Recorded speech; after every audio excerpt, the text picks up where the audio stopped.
Bonjour, donc septième vidéo de la série Débuter en programmation. Aujourd'hui, on va voir les fonctions. Imaginez que je veuille calculer la surface d'un disque d'un rayon donné. Je vais avoir besoin déjà de pi, pi qui vaut selon Google, enfin Google nous donne une valeur de pi avec une douzaine de décimales. Je vais enregistrer ça dans une variable. Hop, si j'exécute ça, j'imagine que je vais obtenir une variable de type float, c'est le cas, la voici. Donc par exemple, si je fais r égale pi fois, j'en sais rien moi, 2 fois 2, je vais avoir la surface enfin l'aire d'un disque de rayon 2 qui va me donner approximativement 12 mètres carrés.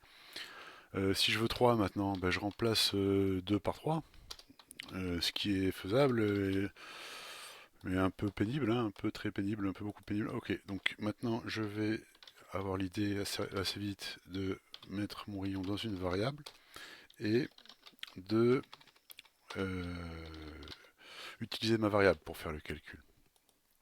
Hop, donc voici ma variable qui contient la valeur du rayon, et voici le résultat contenu dans la variable R. On constate au passage la conversion implicite du type int vers le type float. Bien, si je veux faire pour 3.5, je recommence, 3.54, pourquoi pas, c'est parti, hop, etc., etc. Donc si je veux garder une trace de mes différents calculs, c'est compliqué ici. C'est là regardez, je vais définir une fonction que je vais appeler rdisc.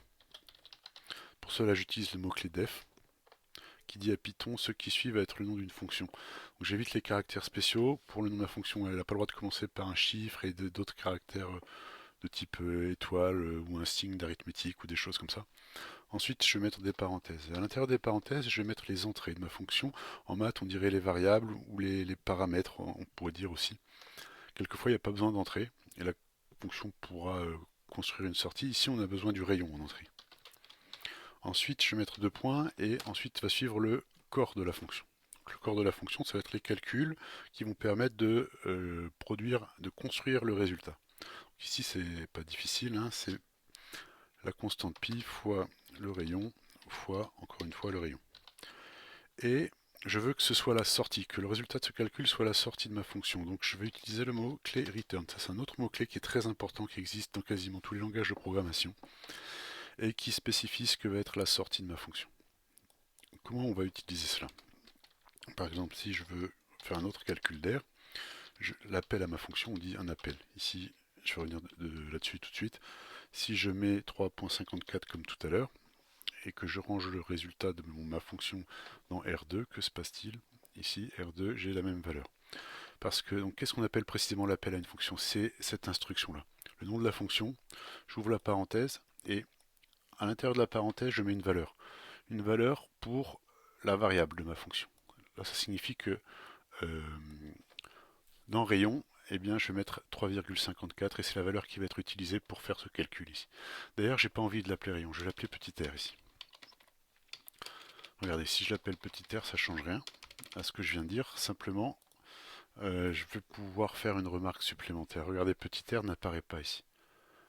Elle est pourtant bien utilisée, hein. Regardez, si j'utilise R3 égale RDisc, tac, RDisc avec la valeur de 4, on s'attend à avoir à peu près, je sais pas moi, une cinquantaine de mètres carrés. Ici 50,27 mètres carrés. Okay. Et vous voyez qu'il n'y a pas de trace de la variable petit r. On dit que c'est une variable locale à la fonction, elle ne sert qu'à faire la cuisine interne de ma fonction. Okay. Ici, j'ai pi qui a été déclaré à la ligne 2, R à la ligne 5, R2, R3 aux lignes 10 et 11, et puis voilà, et rayon à la ligne 4. Ok. Donc là, j'ai une fonction qui en entrée prend un nombre réel et en sortie construit un autre nombre réel. Pourquoi pas? Mais on peut faire tout un tas d'autres choses, hein. Par exemple, qu'est-ce qu'on pourrait faire? On pourrait faire une fonction, on va faire ça, fonction qui compte le nombre de voyelles dans une chaîne de caractères. Ça sera l'occasion d'illustrer certaines possibilités du langage Python. Je vais l'appeler voyelle, ma fonction. En entrée, je vais me donner une variable que je vais appeler chaîne. On essaie d'être explicite hein, dans le nom des variables. On pourrait appeler notre fonction f et notre variable c, mais ça serait particulièrement illisible. Donc je vais compter. Je vais compter les voyelles. Donc, je vais commencer à 0. Et après, je vais parcourir tous les caractères de ma chaîne. On n'a pas encore vu comment faire ça, mais on a vu des boucles néanmoins. Et on a vu les boucles for avec la syntaxe for i, in, range. Et là, on précisait les bornes de l'intervalle d'entier qu'on voulait parcourir. On a le même genre de syntaxe.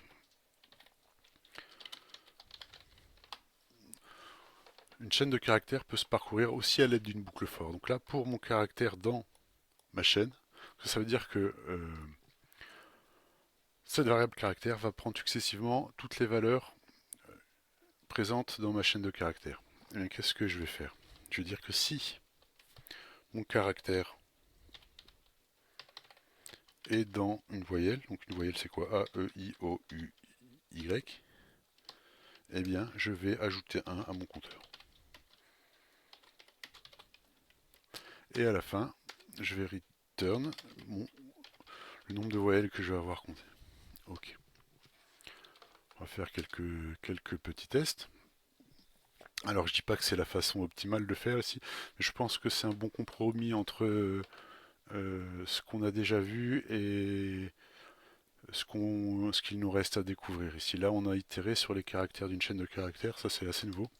Et donc, par exemple, si je print le nombre de voyelles qu'il y a dans le mot bonjour, donc là j'attends à en trouver 1, 2, 3. Est-ce que ça là fonctionne? Oui. Donc dans le print, je vais mettre... non, je ne vais pas mettre le mot. Je vais faire un autre appel. Pardon, hop. Et qu'est-ce que je vais essayer? Toto, Toto, Tutu, Titi. Là, j'en voudrais 6 des voyelles. Ok, cela fonctionne. Et un dernier test avec, par exemple, A, E, I, O, U. A, E, I, O, U. 5, est-ce que ça me retourne 5? Oui. Donc 3, puis 6, puis 5. Donc la petite fonction fonctionne. Qu'est-ce qu'on pourrait faire d'autre? Euh, Par exemple, vous connaissez peut-être cette suite de nombres, on commence à 0, ensuite 1, et ensuite pour calculer un nombre, on fait faire la somme des deux précédents. Donc ici 0 et 1 va me donner 1, 1 plus 1 va me donner 2, 2 plus 1 va me donner 3, 3 plus 2 va me donner 5, etc. 5 et 2 va me donner, 5 et 3 va me donner 8, 8 et 5 va me donner 13, et, etc. Donc lui, on va dire que c'est le zéroième. Ok. Ensuite, 1, ça va être le premier. 2, ça va être le... Enfin, ce 1 là, ça va être le deuxième. 2, ça va être le troisième. Celui-là, ça va être le quatrième, etc. Donc on va se donner une fonction qui va calculer le énième terme de cette suite que vous avez peut-être reconnu, qui est la suite de Fibonacci. C'est simplement ça. Quand on parle de cette suite, il n'y a pas... C'est pas si difficile, hein, c'est pas très difficile. Hein. On obtient un nombre en faisant la somme des deux précédents dans la suite. Je vais l'appeler Fibo. Et n, ça va être le numéro du terme que l'on veut calculer. Donc si n est égal à 0, alors je fais un petit peu différemment. Regardez, je vais prendre a, a égale 0, le premier terme, b égale 1, le deuxième terme.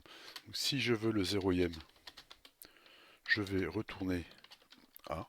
Si je veux le premier, le unième, je vais retourner b. Et sinon, alors quand j'exécute un return, ça sort de ma fonction. On dit que c'est débranchant.